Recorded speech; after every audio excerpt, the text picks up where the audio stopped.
기도하겠습니다.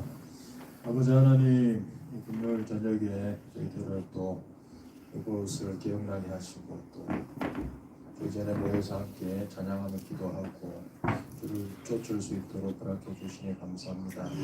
하나님, 올 한 해도 작년에 또 대통령의 탄핵과 또 무한 잠사와 여러 가지 일들로 참으로 이 한국 사회가 참으로 혼돈스러운 가운데 있습니다. 하나님, 우리가 몸담고 살아나가는 이 땅을 주께서 지켜주시고 하나님의 공의와 하나님의 정의가 실현되는 나라가 되게 하여 주시옵소서.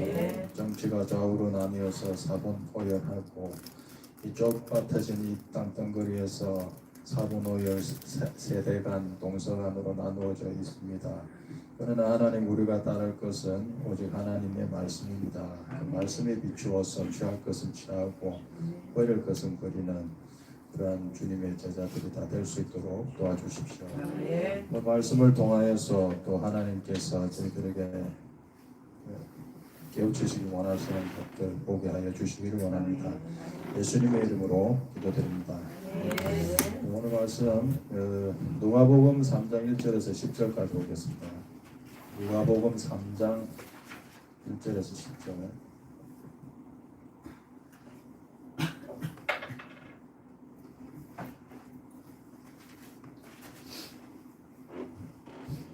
누가복음 3장 1절에서 10절. 여러분들 한 절을 읽겠습니다. 디베르 가이사가 위에 있은 지 15해 본디오 빌라도가 유다의 총독으로, 헤롯이 갈릴리 분봉왕으로, 그 동생 빌립이 이두레와 드라고니 지방의 분봉왕으로, 루사니아가 아빌레네의 분봉왕으로, 안나스와 가야바가 제사장으로 있을 때 하나님의 말씀이 빈들에서 사가랴의 아들 요한에게 임한지라. 요한이 요단강 부근 각지에 와서 죄사함을 얻게 하는 회개의 세례를 전파하니 선지자 이사야의 책에 쓴바 광야에서 외치는 자의 소리가 있어 이르되 너희는 주의 길을 준비하라. 그의 오실 길을 곱게 하라. 모든 골짜기가 메워지고 모든 산과 작은 산이 낮아지고 굽은 곳이 곧아지고 험한 길이 평탄해질 것이요 모든 절차가 하나님의 구원하심을 보리라 함과 같으리라. 요한이 세례 받으러 나오는 무리에게 이르되 독사의 자식들아, 누가 너희를 가르쳐 장차 올 진노를 피하라 하더냐. 그러므로 회개에 합당한 열매를 맺고 속으로 아브라함이 우리 조상이라 말하지 말라. 내가 너희에게 이르노니 하나님이 능히 그들로 아브라함의 자손이 되게 하시리라. 이 도끼가 나무 뿌리에 놓였으니 좋은 열매 맺지 아니하는 나무마다 지켜 불에 던지리라. 우리가 너희에게 그러면 우리가 무엇을 하리까? 오늘 이 구절은 이제 세례 요한의 이제 그 사역인데요. 이 본문을 하나님의 관점에서 한번 좀 봤으면 좋겠습니다. 내가 하나님이라 생각하고 우리 각자가 하나님이라고 생각하고, 이 전년전에 이제 유대 땅에 하나님께서 엄청난 부흥을 일으키시려고 하는 거예요. 예수님이 온 것 자체가 부흥이죠. 예수님이 와서 하나님의 복음이 선포되고 뭐 귀신 쫓겨나가고 병자 낫고 다 부흥하는 거잖아요. 부흥이잖아요. 하나님께서 어느 날 어느 때에 이스라엘에게 부흥을 이제 부으시려고 하는 거예요. 그래서 자기 아들 예수를 보내려고 딱 하는데, 여러분들이 하나님이라는 걸 듣겠습니까? 최고의 효과가 나야 될 거잖아요. 예수님이 왔을 때 뭐 마른 뭐에 확 불 붙여도 확 불이 붙어서 완전 그 유대 땅을 완전 뒤덮어야 되는 겁니다. 하나님 나라로 임하도록. 그러게 하기 위해서 그 하나님께서도 엄청나게 뭔가 고심을 하셨겠죠. 어떻게 해야 될까? 우리 아들을 이제 2000년 AD 0년도에 보낼 텐데 유대 땅에 어떻게 해야 될까? 하나님께서 고심을 하신 것 같아요. 그래서 하나님께서 고심하신 전 세팅, 예수님이 오기 전에 환경 조성, 그걸 뭘 하려고 하나님을 선택하셨냐 하면은 오늘 본문에 충실해서 표현하자면 이 말인데, 죄사함을 얻게 하는 회개의 세례. 네. 선지자 이사야의 책에는 조금 더 이게 풀어져 설명되어 있습니다. 우리가 좁게 회개 딱 하면 그건 죄잖아요. 죄 회개하는 건데, 선지자 이사야 책에는 조금 더 이게 넓게 표현되어 있어요. 죄라는 소리가 딱히 안 나온다.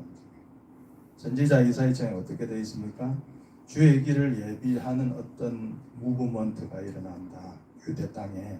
그렇게 내가 세팅을 해야 되겠다. 그 무브먼트의 내용은 뭐냐? 모든 골짜기에 메워지고 모든 산과 자가산이 낮아지고 부푼 것이 곧아지고 험한 길이 팽팽해진다. 유대 땅의 유대 백성들의 마음에 이런 사전 정지 작업을 내가 세팅으로 하겠다. 이 하나님께서 이게 선택을 딱 하신 거예요. 그러니까 하나님은 가장 지혜로우신 분이니까 이게 최적이겠죠. 곧 조금 후에 우리 인생 가운데 예수님 오시는데, 그 전에 하나님이 생각할 때 최적의 세팅은 뭐라? 내 마음을 씻고 닦고 준비하는 거. 그 회개다. 이게 먼저 일어나야 된다. 예수님이 오시기 전에 이 무브먼트를 내가 이렇게 해야 되겠다. 유대 땅 전반을 이렇게 뜨끈뜨끈하고 사람들 막 몽실몽실하게 몽글몽글하게 해갖고 예수님이 딱 오면 스파크 확 펴가지고 마을 부흥이 일어날 수 있도록, 그렇게 하나님은 예수님 오시기 전 사역으로 회개를 얻을 것이다. 주의 길을 예비하는 사역. 뭐라고 붙일 수 있습니까? 구절에서 어떤 특정 부분을 따서 그 첩경을 평탄하게 하는 사역, 우리 마음을 닦는 사역, 우리 마음의 높은 것들을 좀 없애고 움푹 파인 것 빼고 우리 속에 뭐라 했으면 험한 것들, 그 파묘보면 나오지 않습니까? 험한 것이 나왔어요. 속에서 우리 속에 험한 것들이 있는데 그런 것들을 다 평탄하게 하는 그 마음을 닦는 작업을 미리 쫙 해놔야 예수가 올 때, 예수의 말씀이 떨어질 때 스파크가 튀면서 이게 부흥이 된다 라고 본 것이죠, 하나님이. 그래서 하나님께서는 하나님 나라가 오기 전에 부흥의 무브먼트를 일으킨다 라는 것을 보았습니다. 그렇구나. 하나님의 나라가 실제적으로 일어나기 전에 전 단계로 문산에, 예를 들어 문산 땅에 또는 윤씨 집안에 전에는 어떤 회개의 기운이 뭉글뭉글해진다. 아마 이 조만간 주님 오시겠네. 이 역으로 우리가 파악을 할 수 있겠다. 파주 문산 땅에 교회들이 다 자복하고 이 분위기가 좀 이상하다, 이 정도는 이 조만간 주님 오시겠네. 역으로 이게 추측할 수 있습니다. 근데 여러분 생각해 보시면 그 회개가 그게 쉬운 건 아닙니다. 맹맹한 난 뭐 열심히 살아왔어, 닭고기 먹고 그렇게 먹고 잘못 안 하고 이런 의식을 가진 사람한테 회개라 말하는 이 말은 좀 생뚱맞은 말처럼도 딱 뭔 회개를 했는데 그렇게 나쁘게 산 것도 아닌데 그렇잖아요. 그러니까 회개는 이 천연적인 사람들한테 바로 일어나는 건 아니에요. 그래서 하나님은 또 어떤 세팅을 하셨는데, 오늘 누가복음 3장 1절에 보면 그겁니다. 디베rio 가이사가 위에 있은 지 15대다. 시저가, 가이사가 시저 아닙니까? 로마의 집정관 총독이잖아요. 그러니까 이스라엘은 이제 이미 식민지에 15년을 지금 지나가고 힘든 시기죠, 지금. 그러니까 근데 왜 그럼 이렇게 이방 민족이 압제를 받게 됐어요? 이 신명기 그대로잖아요. 하나님을 떠나면 내가 이 민족이 압제받게 하겠다 했잖아요. 그래서 이스라엘 백성들은 신명기의 말씀대로 이방민 전혀 자기들이 언어도 모르는 이방민족, 로마 민족이 압제를 받은 지 15해가 지나가고 있는 힘든 상황이었어요. 그래서 마음이 상당히 좀 겸비된 상태, 조금 몽글몽글해진 상태. 우리가 잘 되고 막 이럴 때 회개하기는 좀 쉽지 않거든요. 그래서 하나님 그걸 잘 아세요. 하나님 우리를 만드신 분이니까. 그러니까 하나님께서 최적의 세팅들을 딱 해놓으셔서 환경적으로도 로마의 압제에서 신음한 지가 벌써 15해 15년이 지났어요. 마음이 뭉실뭉실해졌다. 뭉실뭉실해졌어. 근데 그것만으로도 또 좀 부족하고, 이제 그 회개의 무브먼트를 일으킬 뭐가 필요합니까? 최종적으로 불쏘시개가 필요합니다. 사람이 필요하다. 오늘은 그 사람이 누굽니까? 세례요한입니다. 세례요한. 회개의 무브먼트를 일으킬 한 인물 불쏘시개 필요한데 아무나 쓰실 수는 없고, 그죠? 오늘의 힌트는 뭡니까? 이게 누가복음 3장 2절 보면 이래 되어 있습니다. 안나스와 가야바 대제사장으로 있을 때 하나님의 말씀이 빈들에서 임했다. 세례 요한에 대한 기록들이 많지는 않습니다. 성경에 아주 많지는 않은데 오늘 본문에 통해 보자면 빈들, 광야, 윌더니스, 광야다. 우리의 문학적인 영적인 상상력을 엄청나게 자극한 단어입니다. 이 단어. 빈들이었다. 이게 빈들 같은 사람이었던 거예요. 세례요한은. 빈들 같은 사람을 하나님께서는 싹 들어서 지으셨다. 비어 있다고 지금 했잖아요. 비워진 사람, 비워진 그릇.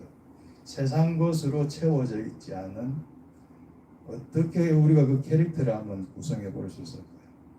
아주 좀 야생적인 사람, 문명을 초월하고 그깟 그 일도 신경도 안 쓰는 세상을 넘어선 그런 라이프 스타일을 사는, 실제적으로 이 사람은 그런 라이프 스타일도 살았어요. 옷 같은 거 이상한 옷 하나로 단복 입고, 먹는 것도 불을 거치지 않은 역청과 메뚜기 거칠게 구워 먹고, 이런 삶의 라이프 자체가 다 말해주는 바가 있잖아요. 이 사람은 그 소소한 그런 거 신경 안 쓰는 사람이야. 미안한데 뭐 된장찌개 하나 넣고 하는 크게 신경 안 쓰는 사람. 되는 대로 먹고 되는 대로 입고 그냥 구별되어서 성별되어 있는 나시린이었습니다. 구별된 사람. 철저히 이 사람은, 그래서 세상에 난 여자 중에 제일 큰 사람이라 그랬잖아요. 우리가 그렇게 살 수가 없으니까. 우리는 대부분 뭔가를 양념을 치니까. 이 원색적인 어떤 사람, 이 사람은 세상의 본질을 꿰뚫어 봅니다. 부자든 가난하든 그거는 그 자기 안 해요. 연연 가졌든 안 가졌든, 많이 배웠든 안 배웠든, 그런 것들이 종종 휘둘리지만 그런 본질을 꿰뚫어 볼 수 있는 빈들 같은 어떤 사람, 그 사람을 하나님은 불쏘시개로 쓴다. 그래서 세례 요한을 표현하는 것은 빈들이다. 세례 요한은 광야 같은 사람이었다. 텅 빈 사람. 세상 것으로 채워지지 않아. 우리는 많은 것들을 채워져 있잖아요. 우리 마음속에 여전히 아직도 세상적인 미련 같은 게 조금 남아 있잖아요. 그런 것이 전혀 없는 사람. 오직 하나님의 그것을 위해 딱 달려가기로 준비되어 있는 그 사람. 그 사람을 사용해서 하나님은 예수님 오시기 전에 회개의 무브먼트를 일으키는 도구로 그 사람을 사용하신다. 그래서 오늘 누가복음 3장 1절에서 2절을 다시 한번 봐보세요. 그런 선의를 갖고, 자, 뭐라 되어 있습니까? 디비오리오 가이사 시저가 위에서 이제 15대 지났어요. 유명한 사람들이 본디오 빌라도 유대의 총독으로, 헤롯이 갈릴리 본봉왕으로, 빌립이 이두레아 드러나시며 본봉왕으로. 이걸 현대적인 버전으로 바꿔볼게요. 트럼프가 미국의 대통령이 있을 때에, 윤석열이 대통령으로 있을 때에, 야당 대표는 이재명이 있을 때에, 세계적인 대기업은 수많은 사람들이 있을 때에, 총회장은 뭐 김철수 누구누구가 할 때에, 하나님의 말씀이 어땠다고요? 그 모든 대단한 기라성 같은 중심부에 있는 사람을 다 피해서 빈들의 사로박 파주 문산리 장산리 365 있는 안씨 집안에 목사님이 일했더라면 이 느낌이 좀 그런 느낌이에요. 이 하나님의 말씀이 찾아가신다. 숨어 있어도 준비된 사람이 찾아가는 거다. 여러분에게 순서를 바꾸면 안 되는 거예요. 내가 한번 떠보려고 나 강남으로 진출해야 되겠다. 내가 근데 준비가 안 됐잖아. 이제 좀 유력한 사람 옆에서 윤석열 옆에 좀 있어야 되겠다. 총회장 옆에 좀 있어야 되겠다. 총회장 어디 있나? 저 용산에 있거나 글로 가자. 그런 게 아니라 숨어 있어도 하나님 끄집어내신다. 준비만 되면. 하나님은 당대의 기라성 같은 세상적인 기준에 기라성 같은 인물들 다 제껴버리시고 저 빈들에 처박혀 있는 저 파주문산에 처박혀 있는 그 누군가에게 주님이 임하신다. 그 당시 요한은 무명한 사람이죠. 그죠? 이름이 없는 사람이죠. 그 요한에게 하나님이 임하신다. 우리가 지역을 중심부로 나가는 것은 큰 의미가 없습니다. 사실. 그보다는 내가 민들이 되는 거죠. 내가 민들이 되면 그분이 찾아오신다.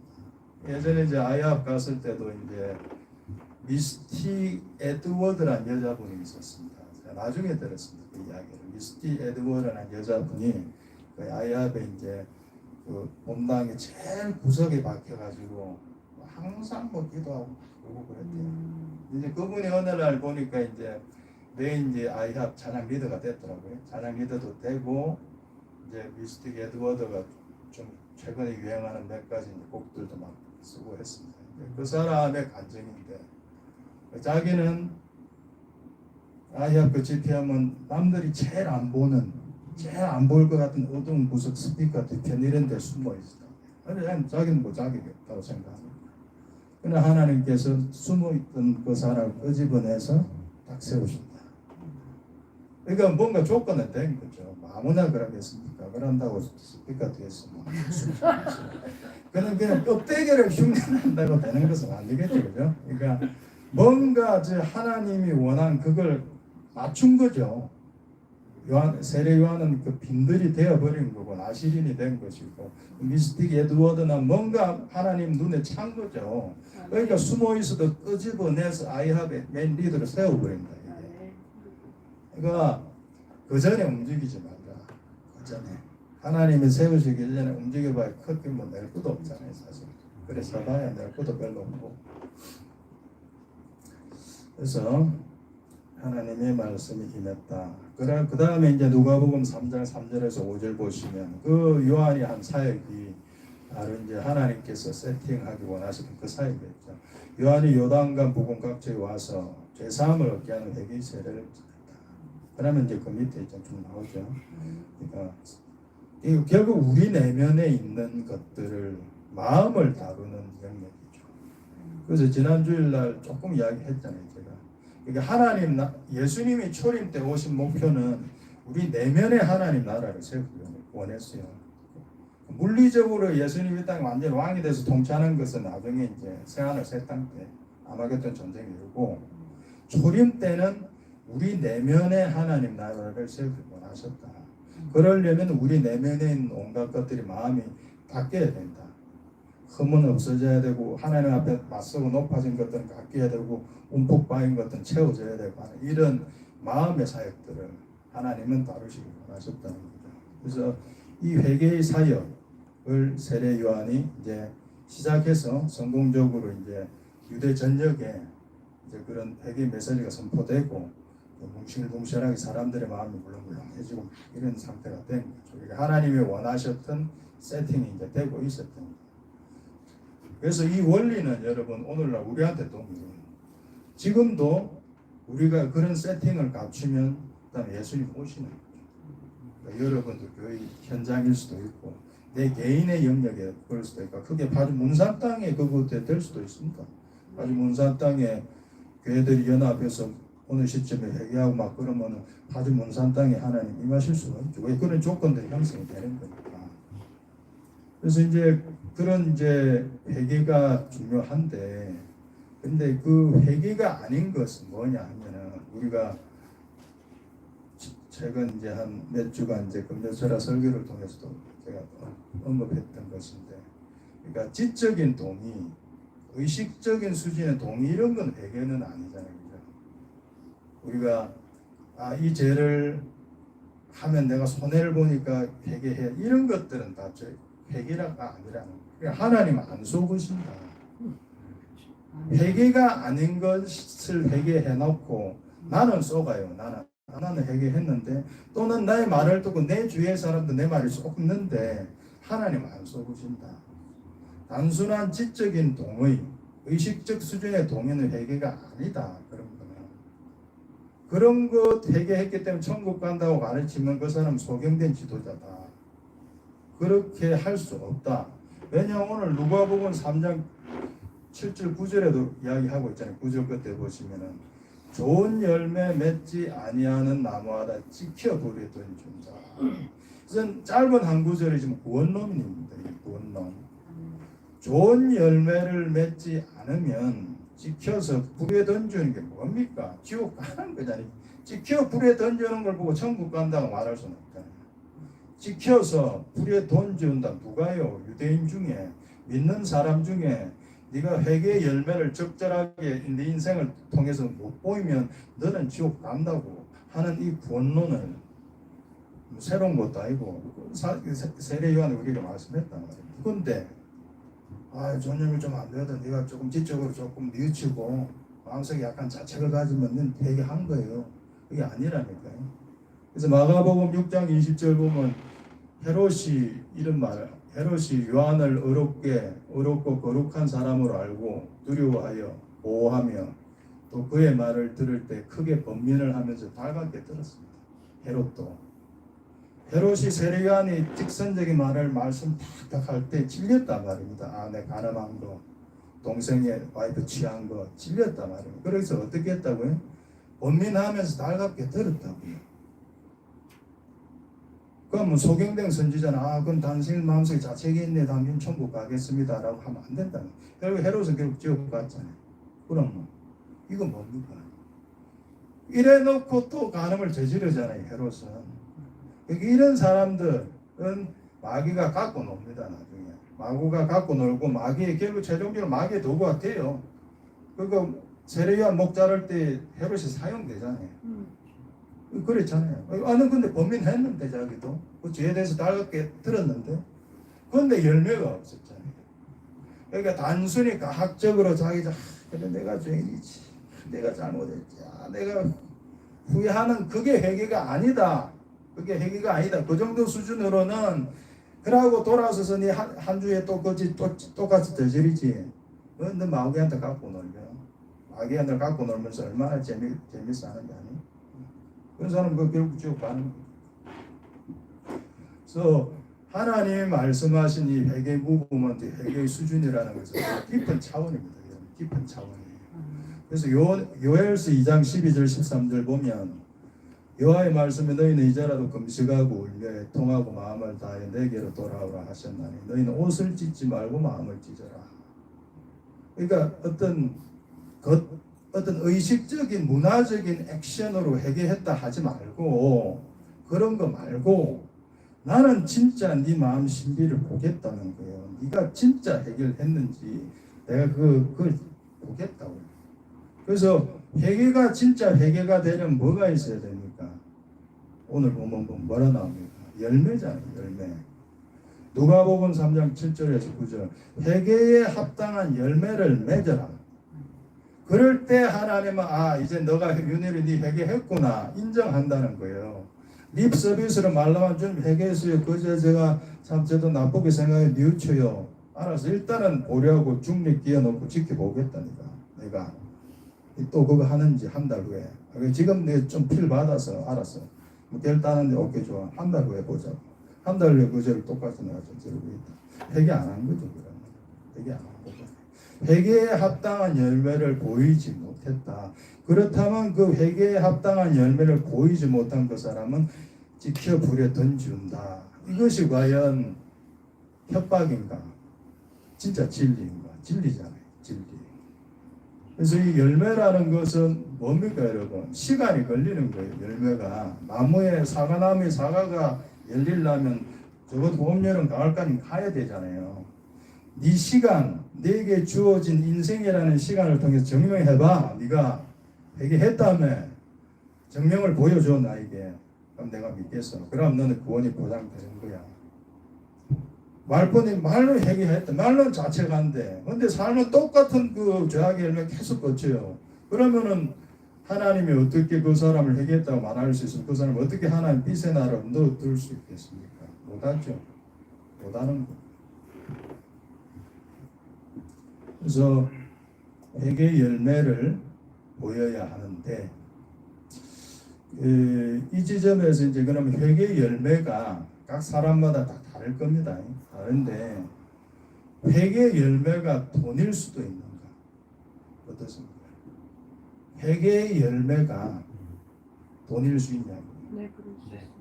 네, 그럴 수 있습니다. 저도 그럴 수 있더라고 보니까. 왜냐하면 누가복음 19장 8절에서 9절에 삭개오가 나옵니다. 삭개오가 서서 주께 여쭤도 주여 보시옵소서 내 소유의 절반을 가난한 자들에게 주겠사오며 만일 누구의 것을 속여 빼앗은 일이 있으면 내 갑절에나 갚겠나이다. 예수께서 이르시되 오늘 구원이 이 집에 이르렀으니 이스라엘도 아브라함의 자손.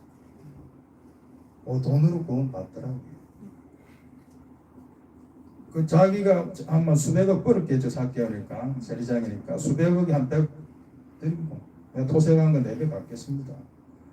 이 사람의 돈하고 관련된 것밖에 지금 없잖아요. 뭐 가능한 것도 아니고 용서 뭐 못한 것도 아니고 뭐 그런 거잖아요. 누굴 때렸던 것도 아니고 오직 돈 문제를 해결하는 것만으로 예수께서 오늘 구원이 이르렀다. 예수님이 말씀하신 거예요. 구원 얻은 거잖아요. 그러니까 회개의 열매가 돈이 될 수도 있다. 는 그것을 저도 좀 새롭게 이번에 보았습니다. 그렇구나. 어떤 사람에게는 돈을 처리하는 것이 바로 구원을 땡겨오는 그게 될 수도 있겠구나. 라고 할 때 이제 그 그룹의 사람들이 생각이 났어요. 그 아이돌들. 요즘 뭐 아이돌도 많죠. 뭐 방탄소년단도 그 여자는 누가 있나? 블랙핑크. 최근은 유진 씨가. 아파트. 조금 옛날 세대. 블랙핑크는 옛날 세대. 유진 씨가. 방탄했는데. 아니구나. 아이돌 돈 많이 벌죠. 수백억 수천억 겁니다. 거의 뭐 기억이죠. 근데 아이돌이 부르는 노래들이 다 어떤 노래들입니까? 지금 음란한 성행위를 묘사하는 그런 것들이에요. 대부분. 뭐 방탄의 뭐 세븐데이즈 그런 것도 뭐 6일 동안 뭐 하여튼 그런 내용들인데 이 성경에는 어떻게 되어 있습니까? 예를 들어 데살로니가서 5장 21절 22절에 범사의 헤아려 좋은 것을 취하고 악은 어떤 모양이라도 버려라. 디모데 전설이 이야기했던 이와 같이 여자들도 단정하게 옷 입고 소박함과 정절로 자기를 단정하고 매렸던 그 아이돌은 어떻게 나옵니까? 단정하게 옷 입습니다. 그냥 아웃이죠. 단단하게 옷 입으면 아웃입니다. 그렇잖아요. 아이돌이 단단하게 옷 입으면 됩니까? 최대한 아래하고 최대한 야하게 입고 나야 돼. 뭐 중학생들이 고등학생들이 그러고 나온다고요. 남자들도 뭐 최대한 자기의 이제 어떤 걸 어필할 수 있는 그런 자태로 나온단 말이에요. 근데 어떤 아이돌이 있었어요. 한 아이돌이 난 그리스도인인데 이렇게 살 수는 없다. 이래서 난 수백을 물론 벌었어. 지금 인기가 있어. 그러나 이 하나님 말씀 앞에서 내가 아이돌을 통해서 도는 수백을 내가 포기할지라도 내가 하나님 말씀에 걸려서 난 아이돌을 더 이상 못하겠습니다. 라고 하는 아이돌이 있다면 어떻게 될 거예요? 그 친구는 구원 없는 것 같아요. 제가 볼래 그걸로. 그렇잖아요. 만약 진짜 방탄 중에 그런 애가 나온다. 방탄 중에 그리스도인이 있는데 진짜 이런 이유로 나는 이제 아이돌 탈퇴합니다. 딱 하면 이제 어떻게 했습니까? 소속사에서 너 미쳤나? 정신 차려라. 부모들도 다 야, 진정해. 제3의 길이 있을 거야. 좀 적당히 좀 해. 하면서 온갖 회의를 다 하겠지만 결국 이 친구는 그걸 다 끊었어요. 난 방탄을 딱 때려치고 하나님 말씀 때문에 그 모든 부귀 영화 돈을 포기할게요. 한다면은 오늘 삭개오처럼 오늘 구원이 그 집에 이르는 겁니다. 그러면 그 방탄소년 그 멤버 누구든 그 사람의 가장 큰 건 그건 거예요. 가장 제일의 죄는 그거였는데 그걸 처리해버리면 구원이 확 와버린다. 그럼 여러분 만약에 그런 사람이 한 명 나온다고 상상을 해보세요. 엄청난 반향이겠죠. 웬만한 목사 수천 명 그 이상의 영향력이 생길걸요. 만약 그런 사람이 진짜 교계에 그런 인물이 한 명 딱 나오면 제가 방탄을 그만두고 하나님 이 말씀 때문에 내가 이 길을 갔습니다. 얼마나 많은 젊은 애들이 따르겠어요. 근데 그러기가 너무너무 어렵다는 거죠. 왜? 돈과 그게 너무 엄청나니까 그럴 사람이 과연 있을까? 그러니까 자기의 그 명예와 돈을 포기하는 그 순간 그 영혼은 구원을 얻는 건데 그걸 못한다. 그래서 어떤 사람에게는 그게 돈이고요. 우리한테는 돈이 아닐 수도 있어요. 그게 우리의 메인 그 회개의 열매. 그건 뭐 여러분 각자가 잘 아시겠죠. 내가 해결해야 되는 가장 메인이 되는 그 죄 있잖아요. 그 죄. 네, 그게 뭐든 각자마다 그것이 무엇이든 그게 있는데 그 회개의 열매라고 하는 것을 이 과연 그러면 얼마만큼 많은 회개의 열매를 보여야 되는 수백 수천 가지, 수만 가지 그런 건 아닌 것 같아요. 물론 우리가 수백 수천 수만 가지 죄악을 저지르지요. 그러나 그 모든 것들을 하나님이 다 회개해라. 그러면 대체 누가 쓰임을 받겠습니까? 아니 모세 같은 사람들은 그렇게 40년 연단 받았지만 사역할 때 또 울고 분노가 치밀어 딱 깨부시고 했잖아요. 그 40년 연단 받아서 80세 할아버지 때 사역한 그 모세도 또 나머지 40년간 또 자기 밑바닥에게 일어났다니까요. 그럼 그거 다 하고 하면 120세 때 사용되면 뭐 어떻게 하란 말입니까? 그런 건 아니겠죠. 우리 신앙의 상식으로 비춰볼 때 그런 건 아니겠죠. 그럼 그 기준이 뭐냐고 했더라면. 그래 수백 수천 가지 그렇게까지 요구는 안 할 것 같아. 그럼 그건 뭐야? 아모스 2장 보면 이런 말씀이지요.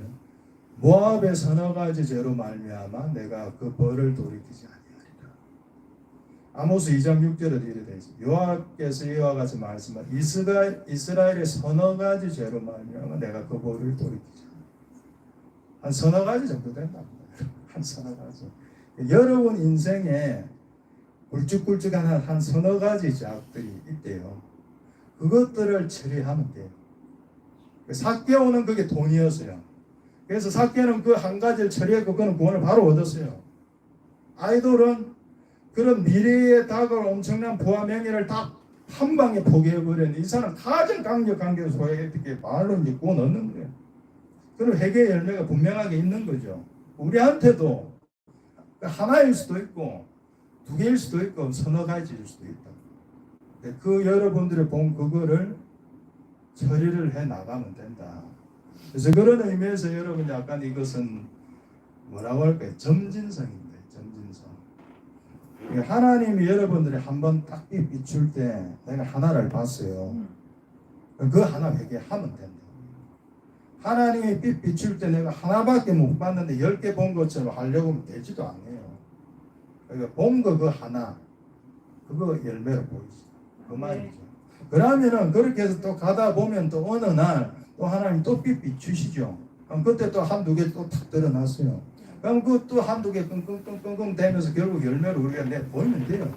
그럼 된 거예요. 그럼 우리 구원을 또 지킨 거예요. 그러다 또 10년 후에 하나님 또 한 번 여러 빛을 딱 비춰요. 그때 또 우리 속 어둠을 또 딱 봤어. 그럼 그때 또 끙끙끙끙 되면 또 열매를 내요. 그럼 여러분 구원을 얻는 거라니까요. 그렇게 여러분은 구원이 계속 이루어진다는 거예요. 그럼 한 방에 한 번에 하나님이 하진 않아요. 한 번에 쫙 비춰서 1000개를 보이고 어떻게 하겠어요? 어떻게 하겠어요? 하나는 한 2개 보이신다. 하나는 한 2개, 두세 개.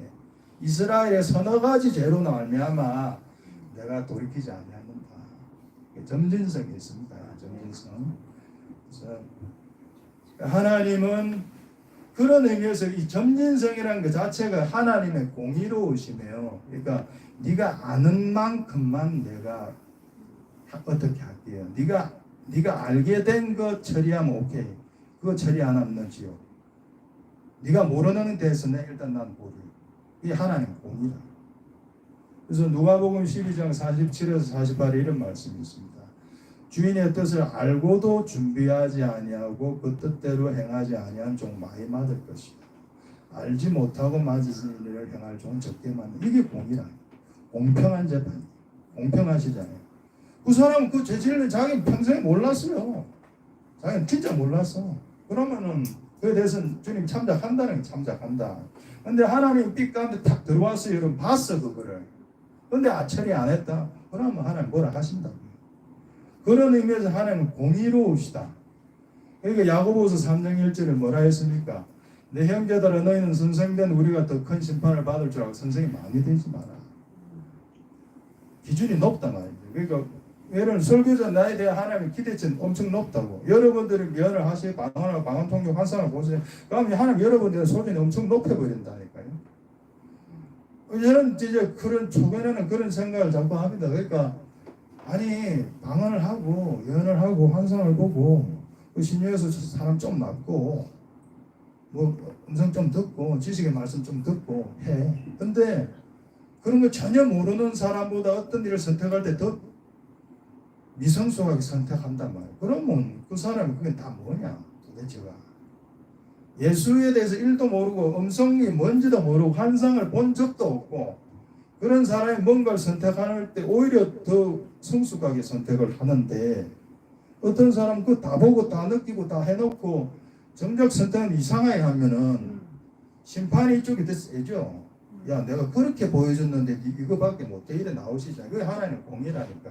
이 사람은 아무것도 못 봤는데 이렇게 해서 근데 너는 내가 다 보여줬어.